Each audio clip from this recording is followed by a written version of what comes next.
প্রিয় সাথী ও সহযোদ্ধাবৃন্দ, আমরা জানি, আমরা বারংবার বলেছি, বাংলাদেশের জনগণ দেশনেত্রী বেগম খালেদা জিয়ার সুস্থতা চায়।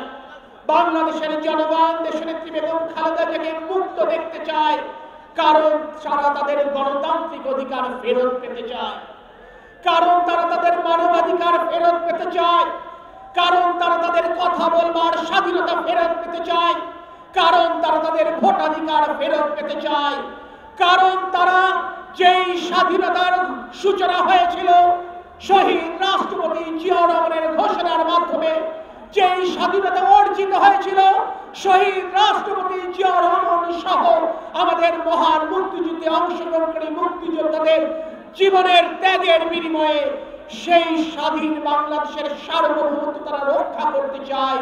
তাই তারা বেগম খালেদা জিয়াকে মুক্ত দেখতে চায়, কারণ দেশনেত্রী বেগম খালেদা জিয়া এই বাংলাদেশের সার্বভৌমত্বের প্রতীক।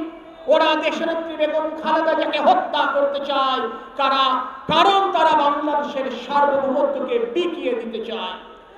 যতদিন এই ৫৫,৫৯৮ বর্গ মাইলের পদ্মা, যমুনা, ব্রহ্মপুত্রের নদীর পানি প্রবাহিত হয়ে ওই বঙ্গোপসাগরে পৌঁছাবে, ততদিন এই বাংলাদেশের জনগণ এই দেশি বিদেশি ষড়যন্ত্রকে কোনোদিনই সত্য হতে দেবে না।